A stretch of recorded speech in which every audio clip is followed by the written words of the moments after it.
2 மாநில மாநாடுகளை நடத்தி மக்கள் மன்றத்தில் வீறு கொண்டு எழுச்சி பெற்றிருக்கிற தமிழக வெற்றிக் கழகத்தின் தலைவர் மரியாதைக்குரிய அண்ணன் விஜய் அவர்கள் இன்றைக்கு தனது சுற்றுப்பயணத்தை கேராவானிலிருந்து தொடர்கிறார். கிட்டத்தட்ட 22 நாள் பயணம் என்றே நான் கருதுகிறேன். தொடர்ச்சியாக 34 மாவட்டங்களையும் வலை வீசி அடித்து துவம்சம் செய்வதற்கு தயாராகிவிட்டார். ஒரு தொகுதிக்கு 3 இடங்கள் என்கிற முறையில் தனது சுற்றுப்பயணத்தை ஒரே நாளையில் 3 தொகுதியை உள்ளடக்கிய பகுதிகளில் அவர் சுற்றுப்பயணத்தை மேற்கொள்ள இருக்கிறார். ஆக ஒரு மாவட்டத்தில் 6 தொகுதிகள் ஒரே நாளில் முடிப்பதற்கு காலையிலும் மாலையிலும் பிரச்சார திட்டத்தை முடிப்பதற்கு திட்டமிட்டிருக்கிறார். இன்னைக்கு அனைத்து அரசியல் கட்சிகளும் தமிழக வெற்றிக் கழகத்தை திரும்பி பார்க்கிறது. செங்கோட்டையன் இந்த பக்கம் வந்துருவாரா, ஓபிஎஸும் வந்துருவாரா, சசிகலா வந்துருவாங்களா, டிடிவி தினகரன் கூட்டணி பேசிட்டாரா என்று அரசியல் வியூகங்கள் வழிவகுத்து கொண்டிருக்கிற சூழல். முதல் கட்ட பயணம்னா ஒரு குறைஞ்ச மாவட்டங்களை மட்டும் டார்கெட் பண்ணி அந்த தொகுதிகளில் கேம்பெயின் பண்ணுறோம். டிடிவி தினகரனே உள்ளே வர்றாருன்னு சொன்னால் முக்கியமான துறை அமைச்சர் பதவி கொடுப்போம். முதலமைச்சருக்கு வாய்ப்பே இல்லை. விஜய் அவர்கள் 2 தொகுதியை குறிவைத்திருக்கிறார். இன்னும் ஆண்டிமடம் தொகுதியிலே அவர் களமிறங்க போவதாக ஒரு செய்தி. இன்னொன்று தன்னுடைய சொந்த ஊரான ராமநாதபுரம் தொகுதியில் போட்டியிடுவதற்கு அதிக வாய்ப்புகள் இருக்கிறது. புலிகள் வந்தோன்னே அணில்கள் எல்லாம் ஓடிச்சுன்னு சொல்கிறாப்புல. புராண இதிகாசங்களின்படி அணில் ராமருக்கு எவ்வாறு உதவி செய்ததையும் பேசிதான் ஆகும். ஏன்னா நம்புதில் அந்த உலகம். நீங்கள் அணில்ட்டீங்க, உங்களை ஆம கொஞ்சம் சொல்லிட்டா. இன்றைக்கு விஜயனுடைய பயணம் என்பது பனையூர் கதவுகள் எல்லோருக்கும் சாத்தப்பட்டிருக்கிறது. எத்தனையோ பேர் அதிமுக கலந்து பிரிந்து சென்று நடுநிலையோடு இருக்கக்கூடியவர்கள் கூட தாவேகாவுடைய கதவை தட்டி இருக்கிறார்கள். ஆனால் இன்னும் அந்த கதவு திறந்த பாடில்லை என்றால் துல்லியமாக, நிதானமாக, வெறித்தனமாக தமிழக வெற்றிக் கழகத்துடைய தலைவர் விஜய் அவர்கள் இன்றைக்கு தனது சுற்றுப்பயணத்தை தொடர்கிறார். பிரைம் 9 தமிழர்கள் அனைவருக்கும் வணக்கம். இன்றைய நமது நேர்காணல் நம்முடன் இணைந்திருப்பவர் தமிழ் தேசியவாதி திரு முகிலன் அவர்கள். சார் வணக்கம். வணக்கம். செப்டம்பர் 13 தமிழக வெற்றி கழகத்தின் சுற்றுப்பயணம் தொடங்க போவதாக சொல்லியிருக்கிறாங்க. இந்த சுற்றுப்பயணம் தமிழக அரசியலில் ஒரு தாக்கத்தை ஏற்படுத்துமா? செப்டம்பர் மாதம் என்பது வரலாற்று சிறப்புமிக்க மாதமாக கருதப்படுகிறது. பெருந்தகை பேரறிஞர் அண்ணா பிறந்த நாள் செப்டம்பர் 15, தந்தை பெரியாருடைய பிறந்த நாள் 17. அன்றைக்குத்தான் இந்தியாவுடைய பிரதமராக இருக்கிற நரேந்திர மோடியும் பிறந்த நாள் என்றே நான் கருதுகிறேன். செப்டம்பர் 13 தமிழகம் புதிய ஒரு அரசியல் மாற்றத்தை 2011களில் அனைத்து இந்திய அண்ணா திராவிட முன்னேற்றக் கழகத்தின் பொதுச் செயலாளர் அம்மையார் ஜெயலலிதா அவர்கள் ஸ்ரீரங்கம் என்கிற திருச்சி மாநகரின் மையப்பகுதியில் அமைந்திருக்கிற தொகுதியில் இன்று வெற்றி கண்டார். அந்த ஸ்ரீரங்கம் தொகுதியிலிருந்து தன்னுடைய பிரச்சார பயணத்தை 2 மாநில மாநாடுகளை நடத்தி மக்கள் மன்றத்தில் வீறு கொண்டு எழுச்சி பெற்றிருக்கிற தமிழக வெற்றிக் கழகத்தின் தலைவர் மரியாதைக்குரிய அண்ணன் விஜய் அவர்கள் இன்றைக்கு தனது சுற்றுப்பயணத்தை கேராவானிலிருந்து தொடர்கிறார். மிகுந்த எதிர்பார்ப்புக்கிடையே தமிழக வெற்றிக் கழகத்தினுடைய மாநில பொதுச் செயலாளர் அண்ணன் புஷி ஆனந்த் அவர்களும் தேர்தல் பிரிவு மாநில பொதுச் செயலாளர் அண்ணன் ஆதவர்ச்சனா அவர்களும் கலந்து பேசி அந்த வரைவு திட்டத்தை உருவாக்கிவிட்டார்கள். கிட்டத்தட்ட 22 நாள் பயணம் என்றே நான் கருதுகிறேன். தொடர்ச்சியாக 34 மாவட்டங்களையும் வலை வீசி அடித்து துவம்சம் செய்வதற்கு தயாராகிவிட்டார் அண்ணன் விஜய். செல்லும் இடமெல்லாம் மக்கள் ஆர்வரிக்க காத்திருக்கிற அந்த காலத்தை நம் கோடிக்கண்கள் பார்த்து கண்குலுங்க இருக்கிறது. அண்ணன் விஜய் எந்த காவிரியில், விஜய் அவர்கள் எந்த திருமறை மாவட்டமாக இருக்கிற திருச்சிராப்பள்ளியில் பெரும்படுகார் கட்டியாண்ட மண்ணாக இருக்கிற திருச்சியை மையமாக கொண்டு தனது பிரச்சார பணத்தை தொடங்குகிறார் என்றால் வரலாறு அறிந்துதான் களத்தில் குதிக்கிறார். முதல்ல தென் மாவட்ட பக்கம் அப்படியே சுற்றுப்பயணம் என்று முடிவெடுக்கப்பட்டிருக்கிறது. மேற்கு மண்டலம் 4 மண்டலமாக மொத்தம் பிரிக்கப்பட்டு சுற்றுப்பயணத்தை நிறைவு செய்கிறார். ஆயிரக்கணக்கான கார்கள் பவனி வர இருக்கிறது என்பதை பார்க்க போகிறோம். ஆனால் இதில் மிகப்பெரிய தலைவலியே காவல்துறைக்கு தான். மிகப்பெரிய சவால் இருக்கிறது.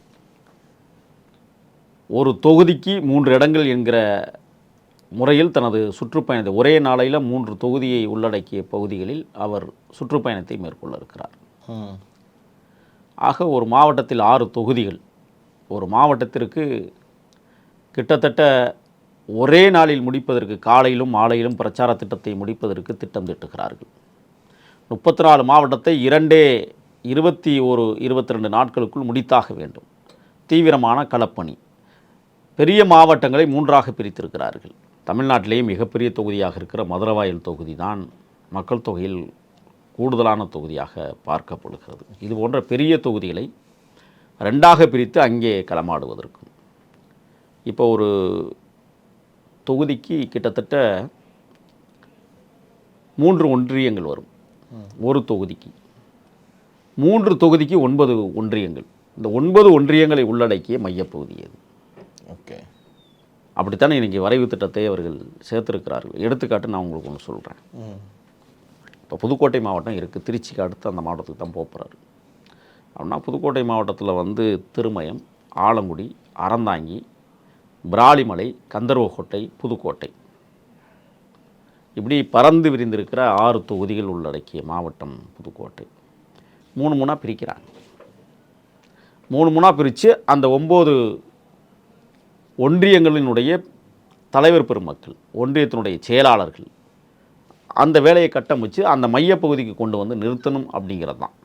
ஓகே, அப்போ ஒரு 3 தொகுதிகளை உள்ளடக்கிய ஒரு இடத்துல தலைவர் பேசுகிறார் என்றால் அந்த இடத்தில் குறைந்தது 1 லட்சத்திலேருந்து 2 லட்சம் பேர் கூட போகிறான். அப்படி கூடுனா யாருக்கு சிரமம்னா போக்குவரத்து சிரமங்கள் கண்டிப்பாக நடக்க போகுது. அது மட்டும் இல்லை, அவர் வருகிறார் என்றால் கிட்டத்தட்ட 2 மணி நேரத்துலேருந்து 3 மணி நேரம் ஃபுல்லாக டிராஃபிக் ஆக போகுது எல்லா ஏரியாவும். இதை காவல்துறை எப்படி சரி செய்ய போகிறது என்பதுதான் மிகப்பெரிய தலைவலி. இது கிராமப்புறங்களில் நான் சொல்கிறது. நகர்ப்புறங்களில் இன்னும் வேறு நிலைமையே வேறு. எப்படி அதை வந்து கட்டமைக்க போகிறாங்க அப்படிங்கிறது. ஏன்னா இன்றைக்கி அனைத்து அரசியல் கட்சிகளும் தமிழக வெற்றி கழகத்தை திரும்பி பார்க்கிறது. செங்கோட்டையன் இந்த பக்கம் வந்துருவாரா, ஓபிஎஸும் வந்துருவாரா, சசிகலா வந்துருவாங்களா, டிடிவி தினகரன் கூட்டணி பேசிட்டாரா என்று அரசியல் வியூகங்கள் வழிவகுத்து கொண்டிருக்கிற சூழலில் அல்லது அமைத்து கொண்டிருக்கிற காலகட்டத்தில் இன்றைக்கு விஜயனுடைய பயணம் என்பது பனையூர் கதவுகள் எல்லோருக்கும் சாத்தப்பட்டிருக்கிறது. எத்தனையோ பேர் அதிமுக கலந்து பிரிந்து சென்று நடுநிலையோடு இருக்கக்கூடியவர்கள் கூட தாவேகாவுடைய கதவை தட்டியிருக்கிறார்கள். ஆனால் இன்னும் அந்த கதவு திறந்த பாடில்லை என்றால் துல்லியமாக, நிதானமாக, வெறித்தனமாக தமிழக வெற்றி கழகத்தினுடைய தலைவர் விஜய் அவர்கள் இன்றைக்கு தனது சுற்றுப்பயணத்தை தொடர்கிறார் என்றால் மிகப்பெரிய இந்த தாக்கத்தை எளிய மக்கள் இன்றைக்கி புரிந்திருக்கிறார்கள். அதுக்கு கூடல் மாநகரின் கூட்டத்தை நாம் பார்க்க முடிந்தது. இப்போ 3 தொகுதிக்கு 1 லட்சம் பேரை அவர் பார்க்க போகிறாருன்னு சொன்னால் சாதாரண விடயமா இருக்கும்னு நினைக்கிறீங்களா நீங்கள்? பயங்கரமாக இருக்குமே சார். இதுதான் நடக்க போகுது. இதுதான் உங்களுடைய அரசியல் வியூகங்கள். எந்த இடத்துலையும் எந்த பிரச்சனையும் வந்துவிடக்கூடாது என்பதற்காக நிறைய பேர் இப்போ என்ன உத்தரவிட்டிருக்கிறாங்கன்னா, எங்கள் கார்களுக்கு பின்னால் அணிவகுத்து வருவதை தவிர்த்து விடுங்கள் என்று சொல்லுகிற அளவிற்கு கட்சி தலைமை உத்தரவிட்டிருக்கிறது. நீங்கள் பின்னாடி வந்தீங்கன்னா அதுவே மிகப்பெரிய டிராஃபிக் ஆயிரும். அப்படிலாம் வராதிங்க. மாவட்ட செயலாளர் யாரோ அவர் கார் மட்டும்தான் பின்னாடி வரணும். ஒன்றிய செயலாளர் எல்லாருமே வந்து கூட்டத்தை காட்டுவதில் தான் நீங்கள் வந்து முனைப்பாக இருக்க வேண்டும். அது உண்மை தொண்டர்களை கூட்ட வேண்டும். 200 ரூபா வந்து மற்ற கட்சிகளை போல கொடுத்து கூட்டி வந்து விடக்கூடாது என்பதிலே கவனமாக இருக்கிறார்கள். நிச்சயமாக யாரும் 200 ரூபா கொடுத்தலாம் அங்கே போக மாட்டாங்க. பிரியாணிக்கும் குவாட்டருக்கும் யாரும் ஆசைப்பட மாட்டார்கள் என்றே தான் நான் கருதுகிறேன். காரணம், அந்த லெவலிற்கு இந்த பரப்புரை திட்டம் என்பது மிக பிரமாண்டமாக. இன்னொன்று தெரியுமா உங்களுக்கு,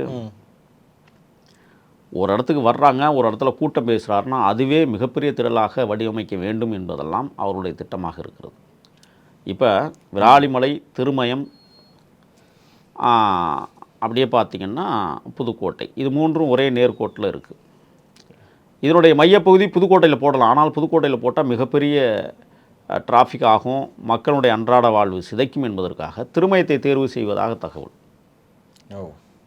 ஏன்னா திருமயம் என்பது கிராமப்புறங்களுடைய மையப்பகுதி.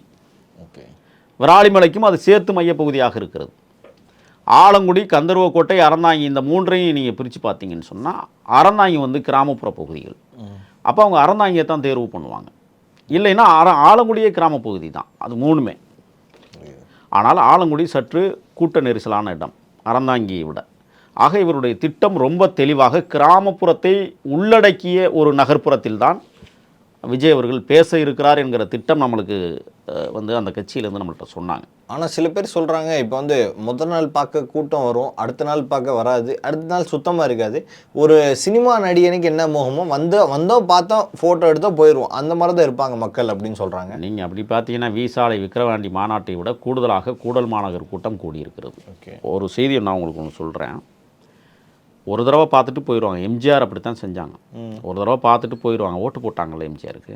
இன்றைக்கி அதே முகத்தோடு தானே விஜய் வருகிறார். ஒன்று, ஏன் ஒரு தடவை பார்த்துட்டு திருப்பி பார்க்க போகிறாரு? அவர் ஒவ்வொரு ஊராக போகிறாரு. ஓகே, அப்படிங்கும்போது அந்த மக்கள் எப்படி பார்க்க வருவாங்க? இந்த தடவை பார்க்குறாங்க. அடுத்து ஓட்டு கேட்கும்போது ஒரு தொகுதிக்கு ஒரு இடத்துல பேசுவார், அப்போ பார்க்க போகிறாங்க. ஒரு எழுச்சி தான் வருமே ஒழிய வீழ்ச்சி எப்படி வர முடியும்? ஆக விஜய் அவர்கள் திட்டமிட்டு தான் இப்போ கிளம்புறாரு. ஓகே, ஒரு மாவட்டத்திற்கு 2 நாள் அல்லது 1.5 நாள் அல்லது ஒரே நாள் அப்படிங்கிற திட்டத்தில் தான் இன்றைக்கி இந்த பயணத்தை உருவாக்குகிறார்கள். ஒரு மாவட்டத்துக்கு 2 நாள் 38 மாவட்டங்கள் போகிறோம். ஆமாம், 34 மாவட்டங்கள் மொத்தம். அப்படிங்கும்போது கிட்டத்தட்ட ஒரு 68 நாட்கள் தேவைப்படுது. ஆனால் அவங்க 22 முதல் கட்ட பயணத்தை முடிக்கிறாங்க.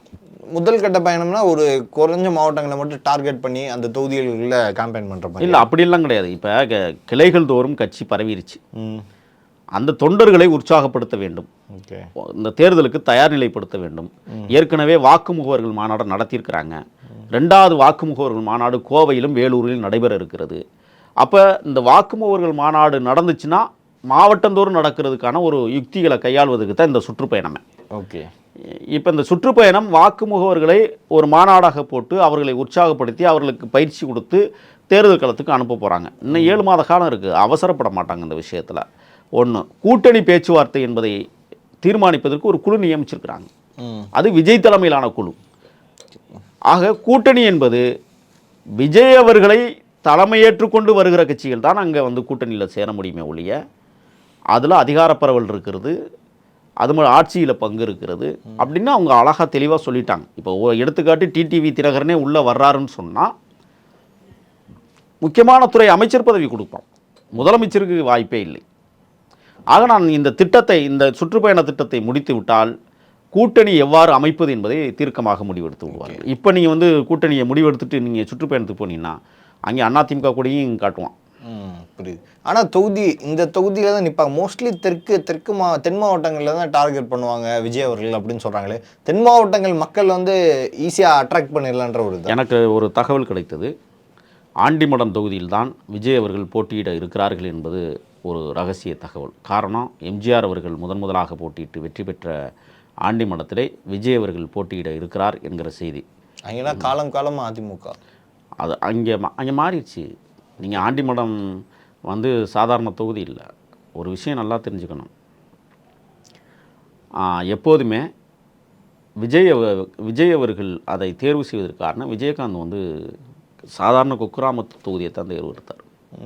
விருத்தாசலம் என்கிற அந்த குக்கிராமத்து தொகுதியை கையில் எடுத்து தான் அவர் வெற்றி பெற்றார். அதற்கு பிறகு நீங்கள் பார்த்தீங்கன்னா அப்படியே நகல்றார். வட மாவட்டங்களில் அந்த கட்சி பரவலாக்கப்பட்டு பெரிய எழுச்சியை பெற்றது விஜயகாந்துக்கு. அது வீழ்ச்சிக்கு காரணம் அவருடைய குடும்பங்கள் தான் அவரை வீழ்த்தியதை ஒழிய தொண்டன் எவனும் வந்து விஜயகாந்தை வீழ்த்தலை. ஆனால் விஜய் அவர்கள் நீங்கள் ரொம்ப தெளிவாக இருக்கு. இன்றைக்கி வர குடும்பத்தை எந்த இடத்துலையும் இழுத்து கொண்டு வரவில்லை. அப்பா அம்மாவை இழுத்துட்டு வராரு ஒழிய பிள்ளைகள், குழந்தைகள், மனைவி என்றெல்லாம் அவர் இழுத்து வரவில்லை. என்ன காரணம் அதுக்குன்னா, அரசியலில் ஒரு குடும்ப அரசியலாக கொண்டு போய் நாம் சேர்த்தோமேனால் விஜயகாந்தனுடைய நிலைமை தான் நம்மளுக்கு வருங்கிறத ரொம்ப தீர்க்கமாக ஒரு முடிவு பண்ணி தான் கிட்டத்தட்ட இறங்கியிருக்கிறாங்கன்னு நான் கருதுனேன். இந்த விஷயத்தில் விஜய் அவர்கள் 2 தொகுதியை வந்து குறி வைத்திருக்கிறார். இன்னும் ஆண்டிமடம் தொகுதியிலே அவர் களமிறங்க போவதாக ஒரு செய்தி. இன்னொன்று, தன்னுடைய சொந்த ஊரான ராமநாதபுரம் தொகுதியில் போட்டியிடுவதற்கு அதிக வாய்ப்புகள் இருக்கிறது என்றெல்லாம் பேசப்படுகிறது. ஏன்னா ராமநாதபுரம் தொகுதி இன்றைக்கி மிகப்பெரிய கோட்டையாக தமிழக வெற்றி கழகத்திற்கு மாறி இருக்கிறது. இல்லை, ராமநாதபுரம் தொகுதியில் இருக்கிற 4 எம்எல்ஏமே திமுக எம்எல்ஏ இருக்கட்டும். 4 எம்எல்ஏக்கள் என்ன செஞ்சாங்கன்னு மக்கள் கேட்குறாங்க. இல்லை, திடீர்னு தளபதியோட கோட்டையாக மாறிச்சுன்னா அது எப்படின்னு? அவர் பிறந்த ஊருங்க ராமேஸ்வரம். புரியுதுங்களா? ஒன்று. 2வது வந்து எப்படி விட்டு கொடுப்பாங்க? அங்கே நீங்கள் ராமநாதபுரம் தொகுதியில் கிட்டத்தட்ட 23% வாக்காளர்கள் வந்து கிறித்துவ வாக்காளர்கள் இருக்காங்க. இவ்வளோ நாளாக திமுகவுக்கு போட்டாங்க. இல்லை, ராம்நாத்னாலே மைனாரிட்டி ஓட்ஸ் வந்து கொஞ்சம் ஈக்குவலாக இருக்குது. ஏன்னா நீங்கள் அதனால தான் எல்லாருமே நீங்கள் அதனால தான் வந்து தாவேக்கா வந்து ராமநாதபுரத்தை குறிவைக்கிறார்கள். சும்மாவெலாம் இல்லை, திட்டமிட்டு களமிறக்குவதற்கு இந்த 2 தொகுதியையும் அவர்கள் தேர்வு செய்திருக்கிறார்கள். நிச்சயமாக தமிழக வெற்றிக் கழகம் ஒரு புதிய பரிணாமத்தை தொடங்க இருக்கிறது. இந்த சுற்றுப்பயணம் என்பது தொண்டர்களை மட்டும் உற்சாகப்படுத்துவதற்காக இல்லை, ஓட் பேங்க் என்று சொல்லக்கூடிய நடுநிலையாளர்களை கவருவதற்கும் இந்த சுற்றுப்பயணத்தை அவர் முடிவெடுத்திருக்கிறார். ஓகே, இந்த சுற்றுப்பயணம் திருச்சியை தேர்ந்தெடுக்கக்கூடிய காரணம் என்ன? திருச்சி நீங்கள் பார்த்தீங்கன்னா அரசியல் கட்சியினுடைய தலைமை முதன்மை மாவட்டமாக இருக்கிறது. அதுக்கு எடுத்துக்காட்டு திராவிட முன்னேற்றக் கழகம் தொடங்கிய போது முதல் மாநில மாநாடு திருச்சியில் தான் கூடியது. மறுமலர்ச்சி திராவிட முன்னேற்றக் கழகம் 1996களில் திருச்சி தான் முதல் மாநில மாநாட்டை தேர்வு செய்தார்கள். திருச்சி என்பது அன்றாடங்காட்சி மக்கள் அதிகமாக வாழக்கூடிய மாவட்டம்.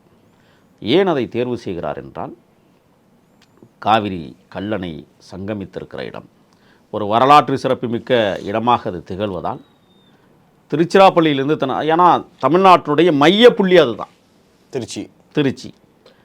அங்கே இருந்தால் கிழக்கையும் போகலாம், மேற்கையும் போகலாம், தெற்கையும் போகலாம், வடக்கையும் போகலாம், எல்லாம் சரிசமமாக இருக்கும். ஒரு மையப்புள்ளியான இடத்தில் தொடங்கினால் ஒரு கூடுதலான வலிமையை பெறுவதற்கு ஒரு வாய்ப்பு என்ற அடிப்படையில் விஜய் அவர்கள் இன்றைக்கு திருச்சிராப்பள்ளியை தேர்வு செய்திருக்கிறார். திசைகள் 8 கதிகலங்க இருக்கிறது, காத்திருங்கள். ஓகே, அண்ட் வந்துட்டு அந்த வேனோட வடிவமைப்பே ஃபுல்லாக சுற்றி கேமரா, விஜய் அவர்கள் ஏறுறதுக்கு இறங்குறதுக்கு பயங்கர லக்ஸூரியாக இருக்குது. ஜெயலலிதா உலங்கு வானூர்தியில் போய் இறங்கும்போது ஒரு வரி கூட நீங்கள் யாரும் கேட்டதில்லையே. பறந்துல வந்தாங்க. ஆனால் விஜய் சாலை மார்க்கமாக செல்வதை சகித்து கொள்ள முடியாதவர்கள் கேட்குற கேள்வியை போல் இருக்குது. ஏன் அவ்வளோனா அதுக்குள்ளே தூங்க போகிறாரு. உள்ளே கழிவறை, எல்லா வசதியும் ஏற்பாடு செய்யப்பட்டிருக்கிறது. பாதுகாப்பு காரணத்தை முன்னிட்டு அந்த பேருந்துக்கு சற்று உயரமாக வடிவமைக்கப்பட்டிருக்கிறது. 3.5 கோடி என்று சொல்லுகிறார்கள். ஆக ஒரு தலைவனை பாதுகாக்க வேண்டிய இடத்தில் இருக்கிற காரணத்தை நம்ம தான் பார்த்தோமே. ராம்பாலுக்கு வருகிற போதே இந்த பசங்க என்ன செஞ்சாங்க நம்மளுக்கு தெரியும்.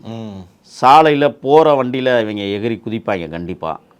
ஏன்னா அரசியல் படுத்தப்படவில்லை இன்னும் தாவேகா தொண்டர்களை. அவர்கள் எல்லாம் சினிமா மயப்படுத்தப்பட்டிருக்கிற தொண்டர்கள் தான் அதிகம். அவர்களை கட்டுப்பாட்டுக்குள் கொண்டு வருவது என்பது சாதாரண காரியம் அல்ல. ஆக அவருக்கான பாதுகாப்பு இன்னொன்று என்னென்னா, இந்த கடைசி அந்த பேருந்து போய் நிற்கும் போது பாருங்கள், அது அழுது தான் போய் நிற்கும். அதுக்கு வாய் இருந்துச்சுன்னா கண்டிப்பாக கத்திரும். கண்ணாடிகள்லாம் பாருங்கள் உடச்சிருவானுங்க, இவங்க விடவே மாட்டானுங்க இந்த பசங்க. ஏன்னா அந்த அளவுக்கு வெறி கொண்டு அந்த பசங்க இருக்காங்க, தலைவான்னு சொல்லிட்டு. ஆக பாதுகாப்பு வளையங்கள் கடுமையாக்கப்படணும். இப்போ பவுன்சர்ஸ்லாம் வந்து ரொம்ப கவனமாக இருப்பாங்க. ஏன்னா ஒருத்தரை தூக்கி வீசி பெரிய நாடகம்லாம் நடத்திய வரலாறு உண்டு. ஒருத்தன் இருக்குங்கிறான், நான் தான் விழுந்தேங்கிறான், இன்னொருத்தன் விழுகலைங்கிறான், நான் 2 பேருமே விழுந்தேங்கிறான். அது ஒரு வழக்காகி போனதை நாம் பார்த்துருக்குறோம். ஆக இந்த இடத்துல பவுன்சர்ஸ் ரொம்ப கவனமாக செயல்படுவாங்க. காவல்துறை தன்னுடைய அந்த பாதுகாப்பு வளையத்தை உன்னிப்பாக விரிவாக கவனிக்கும் என்றே நான் நம்புகிறேன். காரணம் என்னென்னா, அசம்பாவிதங்கள் எந்த இடத்திலும் நடந்து விடக்கூடாது. குறிப்பாக விஜய் அவர்கள் கவனம் தேவை. ஏன்னா விஜய்க்கு வந்து நாலா பக்கமும் எதிரிகள் இன்றைக்கு உருவாகி கொண்டிருக்கிறார்கள். சீமான் கூட இருக்கிறாயா? ஆமாம், புலிகள் வந்தோன்னே அணில்கள்லாம் ஓடி வச்சுன்னு சொல்கிறாப்புல. அப்படியா? அணில் கதையெல்லாம் மறந்துடக்கூடாது சீமானவர்களை. அணில்னா என்ன? இப்போ அது என்ன இலக்காரமான உயிரினமா, கேவலமான உயிரினமா? சொல்லுங்கள். அவர் தான் சொல்கிறாரு, உங்கள்கிட்ட இருக்க ரசிகர்கள், என்கிட்ட இருக்க தம்பி தங்கைகள். என்ன உங்கள்கிட்ட என்ன தேவை? 3 வருஷத்துக்கு ஒரு முறை மாற்றுவீங்களே. 3 வருஷம் தான் அந்த தம்பி தங்கைகள் இருப்பான். 6 வருஷத்துக்கு அப்போ நினைப்பான். 3 வருஷத்தோடு அவன் முட்டாளாக வெளியில் கிளம்பிடுவான். அப்படியெல்லாம் வந்து இல்லை. புராண இதிகாசங்களின்படி அணில் வந்து ராமருக்கு எவ்வாறு உதவி செய்ததையும் பேசி தான் ஆகணும். ஏன்னா நம்புதில்ல அந்த உலகம். எனக்கு அது பிடிக்காத விஷயம் இருந்தாலும் நம்புதில்ல. நீங்கள் அணில்ட்டீங்க, உங்களை ஆமை குஞ்சுன்னு சொல்லிட்டா. இது அணில் பிள்ளை, ஆமை குஞ்சு, வித்தியாசம் இருக்குல்ல. இது நாங்கள் பிள்ளையாக பார்க்கிறோம் என்று இவர்கள் பேசுவார்கள். நீங்கள் குஞ்சாவே இருங்கன்னு சொன்னால் நம்ம எப்படி இருக்குது? ஆக சீமான் தன் வாயால் தான் எல்லாத்தையும் கெடுத்து குட்டிச்சராக்கி இந்த இயக்கத்தை இன்றைக்கி குழி தோண்டி புதைத்து கொண்டிருக்கிறார். தமிழக வெற்றிக் கழகம் தமிழ்நாட்டில் தவிர்க்க முடியாத அரசியல் மாபெரும் சக்தியாக உருவெடுப்பதை நீங்களும் பார்க்க இருக்கிறீர்கள். கடும் போட்டி இந்த தேர்தலில் திராவிட முன்னேற்றக் கழகம், தாவேகா, அதிமுக என்கிற மும்முனை போட்டி களத்தில் கடுமையாக இருக்கும். பல்வேறு கேள்விகளுக்கு பதில் தமைக்காக மிக்க நன்றி. வணக்கம். நன்றி.